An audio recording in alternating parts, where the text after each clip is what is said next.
क्या इंटरव्यू में सच में कुछ दिक्कत हो रही है? इंटरव्यू में ये पता होना ही क्यों चाहिए कि बच्चे की जाति क्या है। बिहार के सर आप जमाई राजा भी हैं तो सबसे पहले ये बताइए बिहार का मेहमान नवाजी कैसा ये रहा? बहुत अच्छी मेहमान नवाजी है। दृष्टि का रिजल्ट कैसा रहा है? क्योंकि हाल ही में यूपीएससी का रिजल्ट भी आया है और बहुत लोग दावा करते हैं कि हमारे यहाँ से इतना रिजल्ट। दृष्टि का रिजल्ट का कैसा रहा है? पहली बार परेशानियाँ आती हैं तो आप बेचैन होते हैं, दूसरी बार आती हैं थोड़ा कम बेचैन होते हैं, तीसरी बार और कम होते हैं, बार बार परेशानियाँ आती हैं तो बेचैन होना बंद हो जाते हैं। अच्छा। तो मैंने पिछले 15, 20, 25 साल में इतनी बार झेल लिया है कि अब फ़र्क पड़ना बंद हो गया है। मिर्ज़ा गालिब की भाषा में कहूँ तो मुश्किलें इतनी हुई मुझ पे कि आसान हो गई। बहुत लोग ऐसे भी कहते हैं कि हिंदी मीडियम वालों का रिजल्ट अब पहले की तरह कम हो रहा है, पहले की अपेक्षा इस समय के रिजल्ट की बात करें, कुछ खास वजह है सर? कायदे से शिक्षा व्यवस्था ऐसी होनी चाहिए कि कोचिंग इंस्टीट्यूट की ज़रूरत ना हो। अगर हमारे देश के एजुकेशन सिस्टम में कुछ सुधारने का आपको मौका मिले तो कुछ सुधारना चाहेंगे सर? एआई से जो कॉपी चेक हो रही है वो किसी भी मनुष्य की तुलना में बेहतर हो रही है। यूपीएससी अगर किसी को तैयारी करना है या बीपीएससी तैयारी करना है तो इस समय जिस तरीके से अभी एजुकेशन का सिस्टम है, कब से यूपीएससी का तैयारी अभी अगर क्रैक करना हो तो कब से स्टार्ट कर देना चाहिए? नहीं, रोते हुए नजर आना कोई बुरी बात थोड़ा है भाई। जिस उम्र के बच्चे होते हैं उस उम्र में तो प्रेम सबको होता है, पूरी कायनात को होता है। पहले के लोग शायद छुपा लेते थे, ये लोग जेनजी वाले हैं तो इनको ये समझ है कि अपनी भावनाएं व्यक्त कर देनी चाहिए। अगर कोई स्टूडेंट तैयारी कर रहा है, 2-3 बार असफल हो गया, तो उसके लिए कोई प्लान बी भी होना चाहिए, या अगर उसको कमबैक करना है अपने स्टडी में तो क्या कुछ अंतर करना होगा सर इस समय के स्टडी को देखते हुए? नमस्कार दोस्तों, अभी हमारे साथ दृष्टि आईएएस के फाउंडर और लाखों स्टूडेंट के प्रेरणा स्रोत विकास दिव्य कीर्ति सर हमारे साथ हैं। और जितने भी स्टूडेंट इस वीडियो को देखने वाले हैं अंत तक जरूर देखिएगा, क्योंकि अगर आपको यूपीएससी की तैयारी करनी है तो कैसे शुरुआत करना होगा, अगर आप 2-3 अटेम्प्ट दे चुके हैं नहीं हो रहा है, कमबैक करना है तो कैसे करना होगा, या आप प्लान बी सोच रहे हैं तो आपका प्लान बी क्या हो सकता है। क्योंकि बहुत लोगों को देखा जाता है कि तैयारी करने के बाद उसी में रम रहे हैं, लेकिन अगर रिजल्ट नहीं हुआ तो बाद में काफी तकलीफ हो जाती है।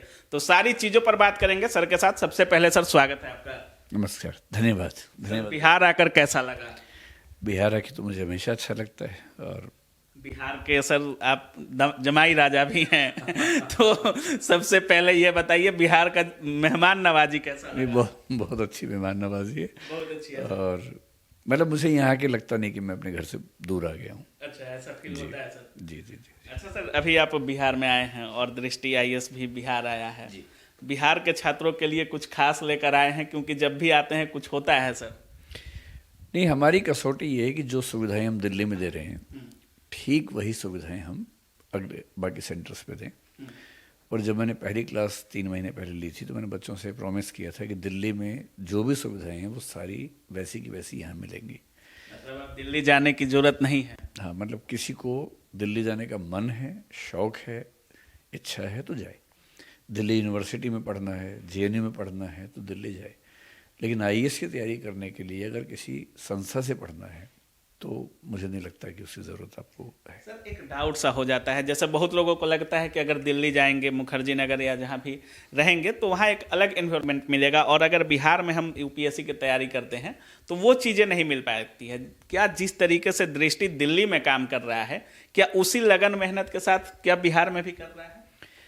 लगन मेहनत तो हमारी जितने दिल्ली में है 100% उतनी की उतनी यहाँ भी है, उसमें कहीं कोई दिक्कत नहीं है।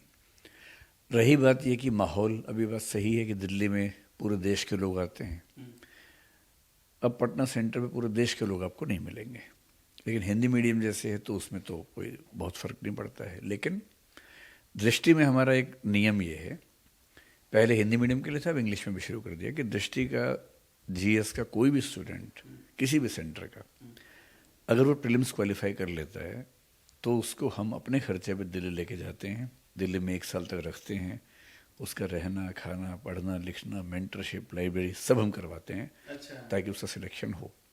दृष्टि के किसी भी सेंटर का कोई भी स्टूडेंट जीएस पढ़ने वाला प्रीलिम्स क्वालिफाई कर ले, उसके बाद सारी जिम्मेदारी हमारी होती है। तो हमने यहाँ भी कह रखा है बच्चों को। अच्छा, मतलब अगर बिहार का कोई भी स्टूडेंट आपके संस्था से पढ़ रहा है, अगर उसने प्रीलिम्स क्वालिफाई कर लिया तो उसका सारा खर्चा दृष्टि उठाएगा, पढ़ना, रहना, खाना सब। अगर वो जीएस हमारे फाउंडेशन बैच का स्टूडेंट है, प्रीलिम्स क्वालिफाई कर लेगा, और ये 1 साल की बात नहीं है, उसको हम दिल्ली लेके जाएंगे, अगले प्रीलिम्स के रिजल्ट तक पूरा खर्चा उठाएंगे, तैयारी करवाएंगे, और तैयारी इतनी करवाएंगे कि सिलेक्शन हो जाना चाहिए। मान लीजिए नहीं हुआ, फिर प्रीलिम्स दिया, फिर क्वालिफाई कर लिया, फिर 1 साल एक्सटेंड कर देंगे। तो जनरली ऐसा होता है कि हमारे पास कई ऐसे बच्चे हैं जो 2-2, 3-3 साल अस्मिता उसका नाम है योजना का, अस्मिता में रहते हैं, फाइनली सिलेक्ट होते हैं। इस बार भी मेरे ख्याल से अस्मिता से 25-30 बच्चे हैं जो निकले हैं। इस बार रिजल्ट की बात करें सर, तो दृष्टि का रिजल्ट कैसा रहा है? क्योंकि हाल ही में यूपीएससी का रिजल्ट भी आया है और बहुत लोग दावा करते हैं कि हमारे यहाँ से इतना रिजल्ट। दृष्टि का रिजल्ट का कैसा रहा है सर इस बार? हमने पिछले कुछ वर्षों की स्थितियों को देख के रिजल्ट का दावा करना बंद कर दिया है। हम बचते हैं इस चीज़ से। कारण ये है कि एक बच्चा कई संस्थाओं में पढ़ता है, किसी ने इंटरव्यू कहीं किया, मेंस कहीं किया, मेंटरशिप कहीं किया, प्रीलिम्स का कुछ टेस्ट सीरीज कहीं की, तो जब उसका नाम बार बार जगह आता है तो लोगों के मन में संदेह भी होता है, जो कि लाजमी भी है। पहले सभी इंस्टीट्यूट्स अपने इंटरव्यू के रिजल्ट छापते थे, एक बार हमारी टीम ने भी छापा, उसके बाद हम पे एक्शन भी हुआ, सब पे हुआ, सबको फाइन लगा, हमें भी लगा। हम मतलब थोड़ा सा ज़्यादा लोग जानते हैं तो हमें ज़्यादा टारगेट हो जाते हैं, लेकिन सब पे लगा जितने इंस्टीट्यूट्स हैं। तो हमने एक इंटरनल डिसीजन लिया कि उसके बाद से इस चीज़ से हम बचें। तो आप देखेंगे कि हमने अखबारों में भी रिजल्ट नहीं के बराबर पब्लिश किए हैं जानबूझ के। लेकिन हाँ, अगर मैं हिंदी मीडियम की बात करूं, पिछले साल मुख्य परीक्षा देने वाले विद्यार्थी कुल 900 के आसपास हिंदी मीडियम से थे। फाइनल रिजल्ट 42 के आसपास था, जो कि 6% के आसपास होता है हमेशा। इस बार मेंस देने वालों की संख्या 490 के आसपास थी, 500 से भी कम थी। तो इस बार रिजल्ट में भी मैं 30 बच्चों को जानता हूँ जिनका हुआ है, वो भी 6% के आसपास है। तो पिछली बार करीब 5.25% था, इस बार शायद 6.5, 6.25%। थोड़ा सा प्रपोर्शनेटली थोड़ा सा बढ़ा है, लेकिन एब्सोल्यूट नंबर में हिंदी का रिजल्ट थोड़ा सा कम है। इंग्लिश की बात करें तो इंग्लिश मीडियम में जो हमारे सारे प्रोग्राम्स है, इंक्लूडिंग इंटरव्यू और बाकी सब मेंटरशिप मिलाएंगे, तो वो संख्या मेरे ख्याल 100-125 के आसपास होनी चाहिए। मुझे एग्जैक्ट नंबर देखना पड़ेगा, लेकिन हाँ, हमारी टीम ने एक लिस्ट बनाई थी जो मैंने सरसरी निगाह से देखी थी, उसमें सब मिला के नंबर जो था वो मेरे ख्याल से 150 के आसपास है, हिंदी इंग्लिश मिला के। मतलब टोटल लोग लगभग 150 के आसपास केवल दृष्टि से पढ़कर होंगे। केवल दृष्टि से पढ़कर नहीं, इसी में कन्फ्यूज़न है। ये जो बच्चे हैं, ये सारे बच्चे जब दिल्ली में आते हैं तो ये अपनी सुविधा से एक छोटा प्रोग्राम कहीं से लिया, एक प्रोग्राम कहीं से लिया, इंटरव्यू 4 जगह से कर लिया मान लीजिए, निबंध की क्लास कहीं और से कर ली, प्रीलिम्स की टेस्ट सीरीज 3 जगह से कर ली, तो एक ही बच्चे का नाम कई जगह आता है। मैं ये नहीं कह रहा कि ये केवल दृष्टि से पढ़े, इनमें से कोई हो सकते हैं कुछ बच्चे केवल दृष्टि से पढ़े हो, मुझे नहीं पता, क्योंकि हम किसी बच्चे से ये पूछ नहीं सकते कि वो कहीं और से पढ़े कि नहीं पढ़े। जब हमारे पास आएगा तो हम उसको पढ़ाएंगे।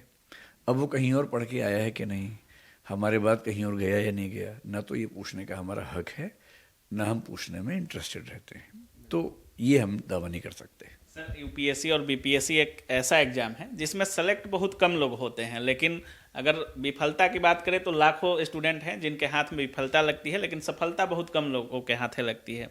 यूपीएससी अगर किसी को तैयारी करना है या बीपीएससी तैयारी करना है, तो इस समय जिस तरीके से अभी एजुकेशन का सिस्टम है, कब से यूपीएससी का तैयारी अभी अगर क्रैक करना हो तो कब से स्टार्ट कर देना चाहिए? बहुत लोग कह रहे हैं कि आप 10th 11th से स्टार्ट कर दीजिए, कोई कह रहा है 12th से स्टार्ट कर दीजिए। सही टाइमिंग क्या है सर? मतलब मेरा तो मानना ये है कि 12वीं क्लास जब बच्चे कर लेते हैं उसके बाद कम से कम 1 साल उनको मिलना चाहिए अपने कॉलेज की ज़िंदगी को ठीक से एंजॉय करने के लिए। कॉलेज जाएं, टीचर से मिलें, दोस्तों से मिलें, वहाँ की जो एक्टिविटीज़ हैं, डिबेटिंग है, नाटक है, स्पोर्ट्स हैं, उन सब में भाग लें, पर्सनैलिटी को डेवलप करें। तो मैं जनरली ये कहता हूँ ग्रेजुएशन फर्स्ट ईयर के बाद आपको तैयारी करनी शुरू करनी चाहिए, क्योंकि तैयारी के लिए 2 साल पर्याप्त होते हैं। तो ग्रेजुएशन 3rd ईयर ख़त्म होते होते, और अगर 4 साल का है जैसे बीटेक है मान लो किसी का, ग्रेजुएशन ख़त्म होते होते तैयारी आपकी पूरी हो जाए और आप हो सके तो 21 की उम्र होते ही अपना एग्ज़ाम दें, क्योंकि जितना जल्दी सिलेक्शन होगा सीनियरिटी उतनी ज़्यादा मिलेगी। और जो लोग कम से कम 30 साल नौकरी कर लेते हैं, सेक्रेटरी बनने का मौका उन्हीं को मिलता है, बल्कि उसमें भी 2 साल और हाथ में हो तो अगर आप 22-23 तक आईएएस बन गए या आईपीएस बन गए तो आप हाईएस्ट रैंक्स पे 4-5 साल काम कर पाते हैं, इसलिए जल्दी। लेकिन इसका मतलब ये नहीं है कि आप 10वीं 11वीं क्लास में आईएएस की तैयारी करें, वो बच्चे पर दबाव डालने वाली बात है। कोई वजह नहीं है कि इतना दबाव हम बच्चों पर डालें। बिल्कुल सर, बिहार में यूपीएससी का एक अलग ही क्रेज है। मतलब बच्चे से लेकर के उसके माइंड में डाल दिया जाता है कि आपको यूपीएससी क्रैक करना है, आईएएस बनना है, आईपीएस बनना है। और बिहार का रिजल्ट भी यूपीएससी में अच्छा खासा रहता है सर। अगर कोई स्टूडेंट तैयारी कर रहा है, 2-3 बार असफल हो गया, तो उसके लिए कोई प्लान बी भी होना चाहिए, या अगर उसको कमबैक करना है अपने स्टडी में, तो क्या कुछ अंतर करना होगा सर इस समय के स्टडी को देखते हुए? मैं तो हमेशा से मानता आया हूँ और कहता भी आया हूँ कि अगर आपके परिवार में कोई ऐसी बैकग्राउंड नहीं है बिजनेस की, या खेती की ज़मीन बहुत ज़्यादा खेती हो रही है, और ये गारंटी है कि सिलेक्शन नहीं भी होगा तो मेरा परिवार मुझे संभाल लेगा, अगर ऐसा है तो अलग बात है, फिर तो आप रिस्क ले सकते हैं। लेकिन अगर ऐसा नहीं है, जो कि ज़्यादातर बच्चों के साथ नहीं है, तो मेरी स्पष्ट सलाह पहली क्लास में भी ये होती है कि बैकअप ऑप्शन आपके पास होना चाहिए, हमेशा होना चाहिए। अब बैकअप ऑप्शन क्या हो सकता है? एक तो जैसे मान लीजिए किसी ने आईएएस की तैयारी बहुत सीरियसली की है, तो आईएएस की तैयारी से मिलती जुलती ही बीपीएससी की है, उससे मिलते जुलते यूपीपीसीएस की भी है, झारखंड की भी है। तो एक तो ये है कि, और क्योंकि बिहार और उत्तर प्रदेश का एग्ज़ाम लगातार हो रहा है और वैकेंसीज भी उसमें ठीक रहती हैं लगभग, है ना, तो मैं कहता हूँ कि अगर आप यूपी, बिहार या झारखंड वगैरह से हैं, तो आपको उत्तर प्रदेश और बिहार का एग्ज़ाम तो लगातार देना ही चाहिए, क्योंकि हर साल एग्ज़ाम आता है।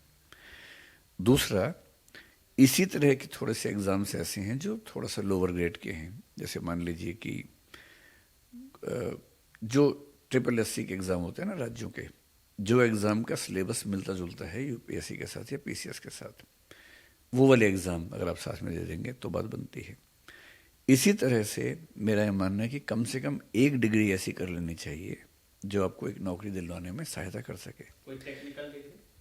टेक्निकल अगर आप पहले से उस बैकग्राउंड से तो अच्छी बात है, नहीं तो कम से कम बीएड कर लेना चाहिए, क्योंकि बीएड करने के बाद कम से कम स्कूल की टीचिंग की जो वैकेंसी निकलती है, जिसमें संख्या ठीक ठाक होती है और आगे आने वाले समय में बढ़ने भी वाली है संख्या, ऐसा लग रहा है। यूपीएससी जिसने ठीक से पढ़ा होता है और यदि उसने बीएड किया हुआ है और उसका ऑप्शनल सब्जेक्ट ही उसका मेन विषय है, तो मेरा ख्याल है कि उस व्यक्ति को हराना उनके लिए बहुत मुश्किल होगा जिन्होंने यूपीएससी की तैयारी नहीं की है, क्योंकि यूपीएससी में बहुत रिगरस प्रिपरेशन होती है, बहुत डीप जाना होता है, क्वेश्चन की प्रैक्टिस करना, आंसर राइटिंग करना, वो सब इतना हो जाता है कि जब टीचिंग एग्जाम में वो बच्चे जाते हैं तो उनके रिजल्ट आमतौर पर बेहतर आता है। अच्छा सर, जैसे अभी यूपीएससी की बात करें, बहुत सारे टॉपर्स का हमने इंटरव्यू किया था सर, उसमें अधिकतर लोग, कोई आईआईटी क्वालिफाई निकलता है, कोई जेई, और जिस तरीके से अभी नीट जेई में भी लोग करके उसके बाद भी यूपीएससी का तैयारी करते हैं, क्या उनके लिए यूपीएससी आसान हो जाता है? पहली बात, किसी ने आईआईटी किया या मेडिकल किया, उसको यूपीएससी में बैठने की अनुमति मिलना लाजमी है, क्योंकि वो भी देश का नागरिक है। बिल्कुल बिल्कुल। हम उसको मना तो कर नहीं सकते हैं, है ना। फिर सवाल है कि उनके रिजल्ट ज़्यादा अच्छा क्यों होता है। रिजल्ट ज़्यादा अच्छा होने की वजह ये नहीं है कि उनके विषय आसान हैं, रिजल्ट ज़्यादा अच्छा होने की वजह ये है कि 12वीं क्लास में भी उनका रिजल्ट अच्छा ही था। जो स्टूडेंट्स आम तौर पर हमारे स्कूल में सबसे अच्छे पढ़ने में हैं, वो इंजीनियरिंग में जाते हैं, मेडिकल में जाते हैं, आम तौर पर, सभी नहीं, कुछ कॉमर्स में भी जाते हैं, ह्यूमैनिटीज़ में भी जाते हैं, लेकिन जनरल ट्रेंड देखेंगे छोटे शहरों में भी ये है कि जो बच्चे पढ़ने में बहुत अच्छे हैं उनको साइंस दिलवाते हैं, पीसीएम, पीसीबी। फिर वो बच्चे मेडिकल में जाएंगे, इंजीनियरिंग में जाएंगे। अच्छा, मेडिकल इंजीनियरिंग में जो सबसे अच्छे होंगे वो आईआईटी में जाएंगे, एम्स में जाएंगे, जिपमेर में जाएंगे। अब जब ये बच्चे वहाँ 5 साल और मेहनत करेंगे, एक तो पहले से पढ़ने में अच्छे थे, फिर वहाँ बेस्ट इंस्टीट्यूशन में पढ़ने के तरीके और उन्होंने सीख लिए, अच्छी लाइब्रेरीज मिली, अच्छी लेबोरेटरीज मिली, उस पूरे सिस्टम से उनका सोचने समझने का तरीका, काम करने का तरीका इतना साइंटिफिक, लॉजिकल हो जाता है कि जब वो यूपीएससी में उतरते हैं तो यूपीएससी के सिलेबस को बाकी लोगों की तुलना में कम समय में ज़्यादा साइंटिफिक तरीके से पूरा कर लेते हैं। इसलिए अगर आईआईटी और मेडिकल के बच्चों का सिलेक्शन रेशो ज़्यादा है तो ये इसलिए नहीं है कि जानबूझ के उनके पक्ष में भेदभाव किया जा रहा है, क्योंकि उनकी क्षमताएं इतनी बढ़ गई हैं, इसलिए ऐसा होता है। ह्यूमैनिटीज़ में भी कुछ बच्चे ऐसे होते हैं जिनकी भाषा पे बड़ी अच्छी पकड़ होती है, और जिस व्यक्ति की भाषा पे अच्छी पकड़ है, मेरे ख्याल से यूपीएससी उसके लिए सबसे आसान होता है। तो मैं ह्यूमैनिटीज़ में हर साल देखता हूँ कुछ बच्चों को जिनकी कोई साइंस की बैकग्राउंड नहीं है, कोई डॉक्टर नहीं है, मेडिकल, इसी वजह से 20वां रैंक पे जो बच्चा, उसको देखिए 260 रैंक पर इस बार जो बच्ची है हिंदी माध्यम से, उसके जनरल स्टडीज़ में 455 नंबर आए हैं, अगर मैं ठीक एग्जैक्टली याद कर रहा हूँ, जो कि पिछले 12 साल के शायद हाईएस्ट मार्क्स हैं। 18 में आए थे तब भी 455 ही आए थे, इस बार भी आए हैं। और मेरे ख्याल से इन लोगों की बैकग्राउंड साइंस की तो नहीं है, इंजीनियरिंग की नहीं है। तो ये ज़रूरी नहीं है कि इंजीनियरिंग और मेडिकल बैकग्राउंड से ही बात बनती है। किसी ने ह्यूमैनिटीज़ भी ठीक से निभाया हो, किसी ने कॉमर्स भी ठीक से निभाया होगा, तो वो इस फील्ड में अच्छा कर लेगा। कहने का मतलब ये है, आपकी भाषा में कहूँ तो जिसने किसी भी फील्ड में काबिल बन के दिखाया है, वो उस काबिलियत का इस्तेमाल सिविल सर्विस के एग्ज़ाम में कर सकता है। बहुत लोग ऐसे भी कहते हैं कि हिंदी मीडियम वालों का रिजल्ट अब पहले की तरह कम हो रहा है, पहले की अपेक्षा इस समय के रिजल्ट की बात करें, कुछ खास वजह है सर? पहली बात तो ये तथ्य ठीक नहीं है, इसको हमें ठीक करना होगा। अगर हम पिछले 6-7 साल का रिजल्ट देखें तो 2021-22 में जो फाइनल सिलेक्शन थे वो 20, 21, 18, 19 ऐसे थे। उसके बाद जब ये अस्मिता स्कीम हमने शुरू की थी, और मेरा ख्याल है उसमें उसकी बड़ी भूमिका थी, 2022 के रिजल्ट में, अगर मैं ठीक याद करूँ 22 या 23 के रिजल्ट में वो संख्या बढ़ के 54 हो गई थी। हिंदी माध्यम में आज तक जो हाईएस्ट सिलेक्शन है वो 54 है एब्सोल्यूट नंबर में। परसेंटेज में देखें 2002 में थे, वो परसेंटेज ज़्यादा थी, पर क्योंकि कुल सीट्स कम थी तो एब्सोल्यूट नंबर भी उतना नहीं था। 2022 के बाद हमारी कोशिश थी कि 54 से बढ़ा के 70, 80, 100 तक जाए। हमने बहुत कोशिश की। अगले साल वो संख्या थोड़ी कम हुई, 43 के आसपास हुई। अगले साल जब प्रीलिम्स का रिजल्ट बड़ा अच्छा है हिंदी मीडियम का, हमें उस साल उम्मीद थी कि कुछ बहुत बड़ा रिजल्ट आ सकता है, लेकिन मुख्य परीक्षा में कुछ पेपर्स में दिक्कत आई, ऑप्शन में खास तौर पे, और रिजल्ट पिछले साल हमारा फाइनली 41, 42 के आसपास रहा। इस साल प्रीलिम्स में ही दिक्कत इतनी थी, आपको अंदाज़ा पता नहीं है या नहीं है, जो मुख्य परीक्षा देने वाले बच्चे होते हैं 14-15 हज़ार के आसपास लगभग, उनमें से हिंदी माध्यम से मुख्य परीक्षा देने वालों की संख्या 500 से भी कम थी। इस बार 490 के आसपास थी। पिछले साल वो संख्या 900 के आसपास थी। 500 में, और यूपीएससी के रिजल्ट जो बच्चे मेंस देते हैं, अब सिंपल बात है, 15,000 ने एग्ज़ाम दिया, मान लीजिए 1000 का सिलेक्शन हुआ, हर 15 में से एक का हुआ, तो रिज़ल्ट आमतौर पर 6 से 7% के बीच में होता है। अगर हिंदी मीडियम में 490 लोगों ने मेंस दिया है, 500 ही मान लेंगे, हर 6-7 में से एक का होना है, तो ले दे के रिजल्ट कितना निकलेगा? वही 6% के आसपास होगा, 30 के आसपास होगा, वही 30 के आसपास रिजल्ट है। तो इस बार का जो 30 का रिजल्ट है वो 6% से थोड़ा ऊपर ही है। पिछले साल 6% से थोड़ा कम था, किसकी तुलना में? मेंस देने वाले बच्चों की संख्या की तुलना में। लेकिन हाँ, एब्सोल्यूट नंबर में वो 42 था, पिछले 41 या 42 कुछ था। कोई खास वजह है सर जिससे कम होते जा रहे हैं? गहराई में जाएंगे तो इसकी बड़ी वजह ये है कि हमारे सारे छोटे शहरों में, गांवों में, बड़े शहरों में जिस भी पेरेंट के पास स्थितियाँ ठीक हैं वो अपने बच्चों को अंग्रेजी माध्यम में भेजते हैं।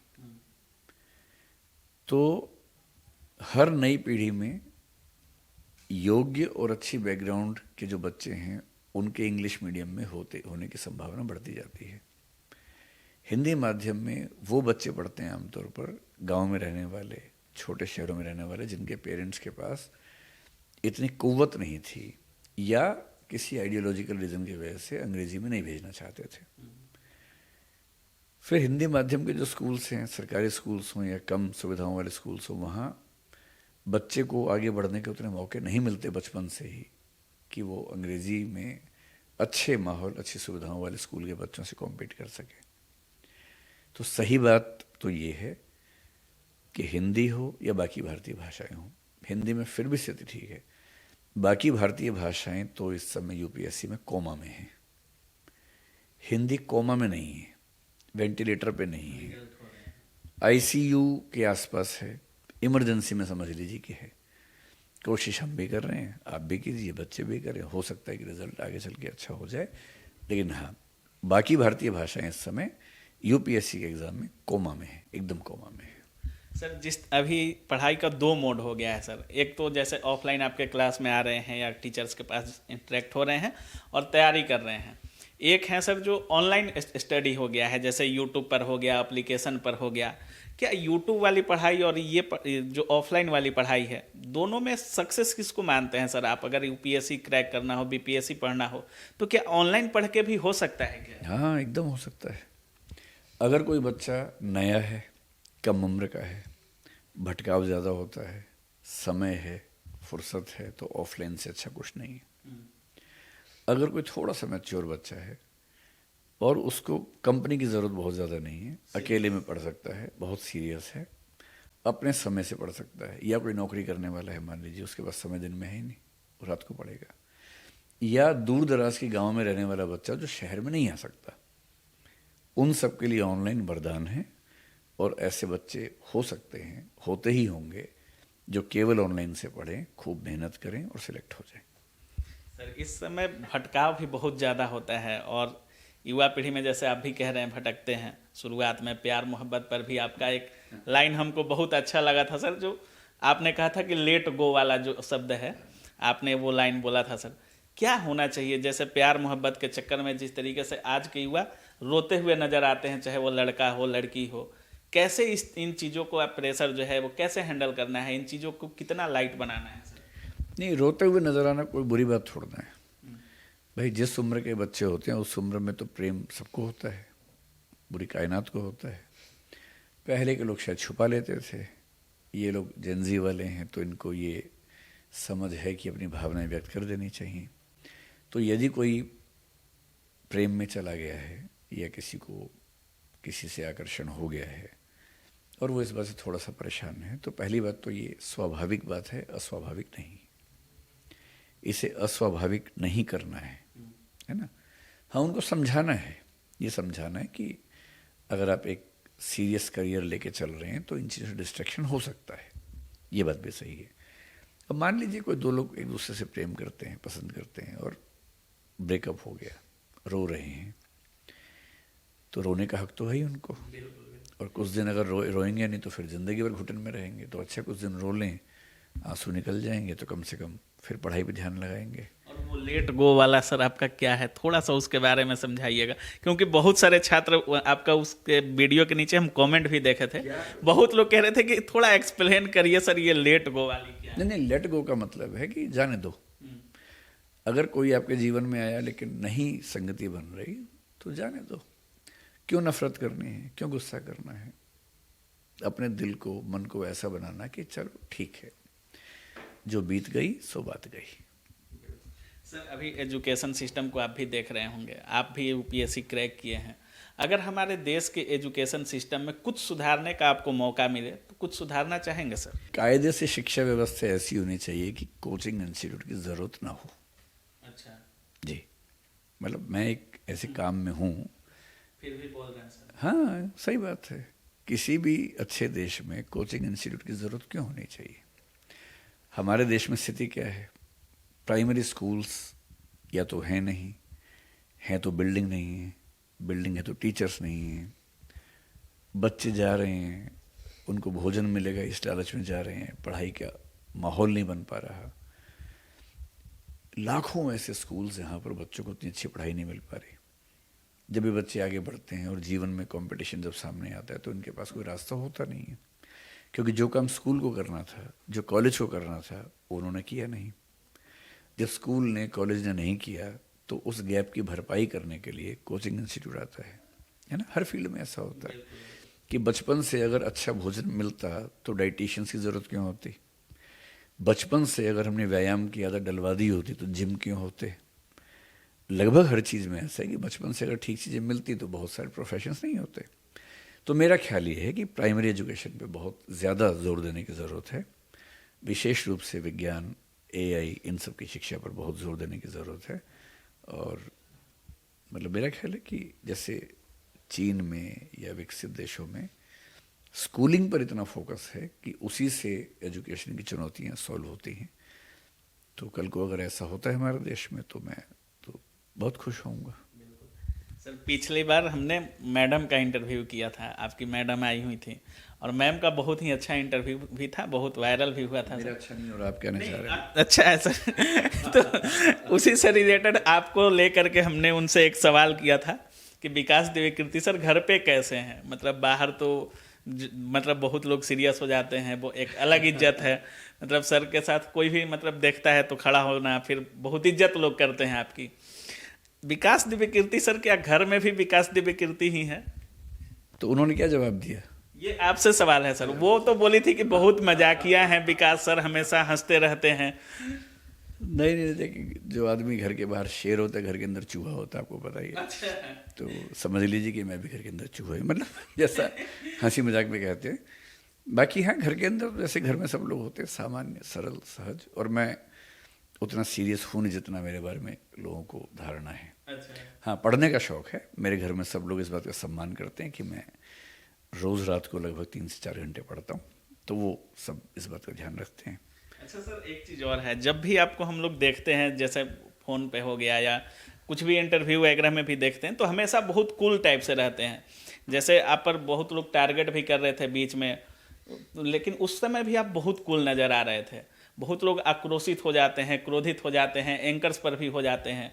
इतना कूल कैसे रहते हैं सर? खुद को अगर प्रेशर नहीं देना है अपने माइंड पर ज़्यादा, तो वो कैसे करना होगा? एजुकेशन में भी बहुत लोग कहते हैं कि आप कूल माइंड से पढ़ाई करिए, लेकिन कर नहीं पाते हैं लोग।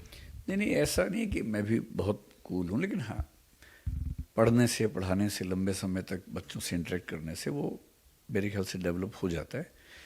दूसरा, जब पहली बार परेशानियाँ आती हैं तो आप बेचैन होते हैं, दूसरी बार आती हैं थोड़ा कम बेचैन होते हैं, तीसरी बार और कम होते हैं, बार बार परेशानियाँ आती हैं तो बेचैन होना बंद हो जाते हैं। अच्छा। तो मैंने पिछले 15, 20, 25 साल में इतनी बार झेल लिया है कि अब फ़र्क पड़ना बंद हो गया है। मिर्ज़ा गालिब की भाषा में कहूँ तो मुश्किलें इतनी हुई मुझ पे कि आसान हो गई, कि मुश्किलें इतनी हुई कि आसान लगने लग गई। तो अब फ़र्क पड़ना बंद हो गया है। हाँ, मतलब ऐसा नहीं कि फ़र्क नहीं पड़ता है, हाँ, इतना कम पड़ता है कि आप उसको नहीं के बराबर कह सकते हैं। सर जितने लोग आपको देख रहे होंगे, अधिकतर व्यूअर हमारे स्टूडेंट ही हैं, और जितने लोग आपको देख रहे होंगे चाहे वो यूपीएससी के हों या बीपीएससी के स्टूडेंट हों, कुछ बोलना चाहेंगे उनसे? अगर विकास दिव्यकीर्ति सर का कुछ मूल मंत्र हो स्टूडेंट्स के लिए, तो वो क्या होने वाला है? मेरा मंत्र वही आपका नाम बोलूँगा कि भाई, काबिल बनने पर ताकत लगाओ। अगर आप काबिल बन जाएंगे तो मेरे ख्याल से भाग्य उसी का साथ देता है जिसके अंदर काबिलियत होती है, और अपनी काबिलियत के साथ जम के मेहनत करता है। सर एक इंटरव्यू पर भी बहुत सवाल उठ रहा है यूपीएससी के कि इंटरव्यू में फेयर तरीके से नहीं हो पा रहा है, कुछ वो किया जा रहा है इंटरव्यू में। क्या इंटरव्यू में सच में कुछ दिक्कत हो रही है? अभी तक हमने इस बार की यूपीएससी की जो मार्कशीट्स देखी हैं, लगभग 250-300 देखी हैं, और इंटरव्यू के नंबर क्योंकि अलग से आते भी हैं, तो अगर आप हिंदी इंग्लिश की बात करेंगे तो सरप्राइजिंगली दोनों की एवरेज लगभग बराबर है। मेरे ख्याल से 183 एवरेज हिंदी मीडियम में, 184 इंग्लिश मीडियम में। इस बार तो कोई ऐसा खास अंतर मीडियम वाइज तो नज़र नहीं आया। कुछ लोगों ने कहा कि कास्ट के बेस पे शायद इंटरव्यू में भेदभाव हो रहा है। ऐसी कोई स्टडी हमने अब तक की नहीं है, लेकिन हाँ, जिन 5 लोगों के सबसे ज़्यादा नंबर आए हैं, 225 हैं, 220 हैं, 215 से ऊपर 5 लोगों के नंबर हैं, उन 5 में से 2 बच्चे ओबीसी कैटेगरी से हैं, 3 जनरल से हैं। तो मेरे ख्याल से जब तक सैंपल साइज पर्याप्त न हो तब तक कोई दावा करने से बचना चाहिए। और ये ज़रूर है कि जैसे एक बहुत प्रसिद्ध व्यक्ति हैं, बड़े वरिष्ठ व्यक्ति हैं, कुछ दिन पहले मेरी उनसे बात चल रही थी, उन्होंने कहा कि SC/ST बच्चों का इंटरव्यू अलग दिन पर करवाने का क्या औचित्य है। तो मैंने कहा, जहाँ तक मैं जानता हूँ वो इसलिए होता है कि कंपटीशन आपस में ही रहे, बाकी लोगों से ना हो, ताकि उनको दबाव ना हो। उन्होंने कहा, लेकिन जब रिजर्वेशन है ही तो इंटरव्यू साथ में हो या अलग से हो, इससे क्या फ़र्क पड़ेगा, सीट तो उतनी ही मिलेंगी। बात तो ये भी ठीक है। इस मामले में उत्तर प्रदेश का मॉडल बेस्ट है। अगर उत्तर प्रदेश का मॉडल यूपीएससी भी अप्लाई कर सके, उत्तर प्रदेश में जब कोई बच्चा अंदर जाता है तो उसका एक चिट जाती है, केवल फर्स्ट नेम होता है, सेकंड नेम नहीं होता है, सरनेम नहीं होता है। और जो डेफ का भी उसकी समरी जाती है, उसमें भी कोई ऐसी जानकारी जो उसकी जाति वगैरह के बारे में नहीं होती है। तो इंटरव्यू में ये पता होना ही क्यों चाहिए कि बच्चे की जाति क्या है। मैं ये नहीं कह रहा कि यूपीएससी में ऐसा कुछ भेदभाव होता है, क्योंकि मेरे पास डेटा है नहीं और मैं डेटा के बिना बात करूंगा नहीं, है ना। अब तक डेटा देख के मुझे ऐसा कोई निष्कर्ष निकला नहीं है, लेकिन हाँ, हम रिसर्च कर रहे हैं, कुछ दिनों में शायद मैं बता पाऊंगा। अच्छा, अगर मान लीजिए मैं आपको डेटा दिखाऊं जिसमें ये दिखे कि हरियाणा के बच्चों के नंबर उत्तर प्रदेश के बच्चों से एवरेज 5 नंबर कम है, इससे ये साबित नहीं हो रहा कि हरियाणा से भेदभाव हो रहा है। इससे तो एक पक्ष पता लगा, और कई फैक्टर्स देखने पड़ते हैं, तब जाके हमको निष्कर्ष निकालते हैं। तो अभी हो क्या रहा है कि ट्विटर पे या सोशल मीडिया में वो एक दो बच्चों को देख लेते हैं कि भाई टॉप में इसका रैंक ये है, जनरल में 200 नंबर हैं, ये बच्चा ओबीसी में इसको 180 नंबर मिले हैं। ऐसा नहीं होता। इन दोनों बच्चों का इंटरव्यू एक ही बोर्ड में नहीं हुआ होगा, एक ही दिन नहीं हुआ होगा, 3 महीने इंटरव्यू चलते हैं, 6, 7, 8 बोर्ड बैठते हैं। किस बच्चे का इंटरव्यू किस दिन कौन से बोर्ड में हुआ हमें ये भी नहीं पता है अभी। तो इतना बड़ा निष्कर्ष तब निकालना चाहिए जब आपने रिसर्च बहुत विस्तार से की हो। मेरी जो समझ है कि यूपीएससी साजिश के स्तर पे ऐसा करती होगी, मुझे नहीं लगता। ये हो सकता है कि एक एलिटिस्ट बायस होती है, यानी कि जो समाज के संभ्रांत वर्ग से लोग हैं वो कॉन्शियस माइंड में तो चाह रहे हैं कि हम बराबर रहें, पर सब कॉन्शियस अनकॉन्शियस लेवल पर कई बार डिस्क्रिमिनेशन हमारे मन में होता है, हमें भी नहीं पता होता, प्रेजुडिसेस होती हैं। हो सकता है ऐसा कुछ हो, और उस केस में मेरा सुझाव है कि SC ST बच्चों का इंटरव्यू अलग दिनों पर करने के बजाय सामान्य तौर से करें।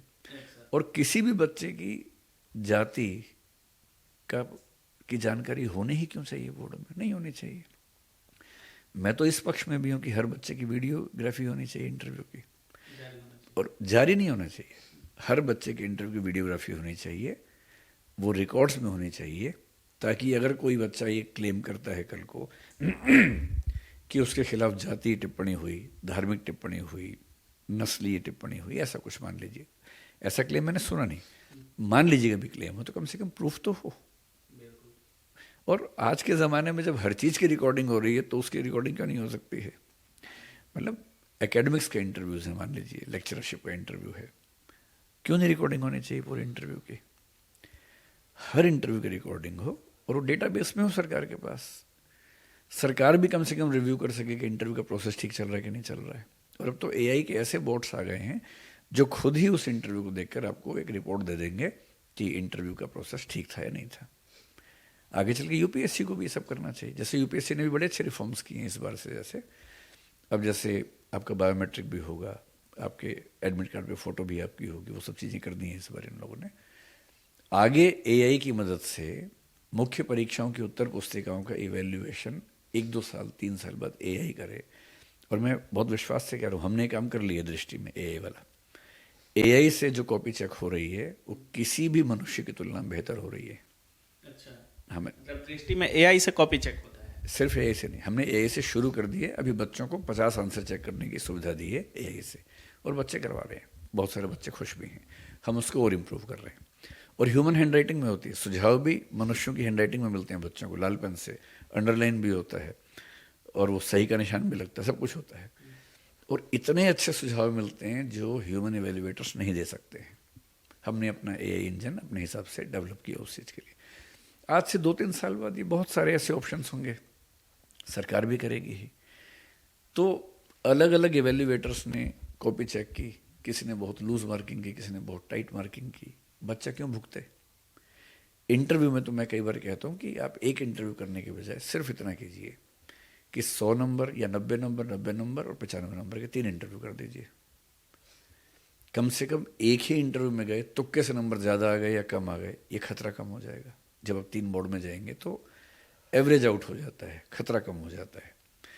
तो ये यूपीएससी का सोचना है कि वो क्या करे क्या ना करे, लेकिन हाँ, ऐसे तरीके हैं कि सिस्टम को और बेहतर बनाया जा सकता है। जीवन में नौकरी एक चीज़ है, नौकरी जीवन नहीं है। इसलिए बहुत स्ट्रेस एंजाइटी लेके जीवन में कुछ भी नहीं करना है। लेट गो करने का भाव होना चाहिए। ठीक है, आपकी एक नौकरी का माने कीजिए, वो नहीं तो दूसरी नौकरी कर लीजिए। IAS बन गए बढ़िया, नहीं तो IPS बन गए, PCS बन गए, टीचर बन गए, प्रोफेसर बन गए, कुछ ना कुछ तो, मतलब मेरा मानना कोई काबिल आदमी अगर है, कुछ ना कुछ अच्छा कर ही लेता है। बस वो अपने मन की गिरफ्त से बाहर निकल जाए कि ये चीज़ नहीं हुई तो मेरा जीवन खराब हो गया। और मैं अपनी क्लास में भी ये कहता हूँ कि जीवन का रस लेना है, जीवन को तनाव का माध्यम नहीं बनाना है। बहुत बहुत धन्यवाद सर। बहुत बहुत शुक्रिया रवि जी। बाकी अब देख रहे थे हमारे साथ विकास सर थे, और सर से लगभग बहुत सारी चीज़ों पर हमने बात किया है, यूपीएससी को लेकर के, इंटरव्यू गाइडेंस जो है यूपीएससी का, सारी चीज़ों पर हमने सवाल किया है। बाकी सर जो भी बताए हुए रास्तों को फॉलो जरूर कीजिएगा, क्योंकि हमको नहीं लगता कि यूपीएससी को लेकर के सर से अच्छा कोई मेंटर हो सकता है। बाकी आप क्या कुछ सोच रहे इस पूरे वीडियो के बारे में, अपनी राय कमेंट सेक्शन में जरूर रखिएगा। आप देख रहे थे काबिल न्यूज़। जय हिंद।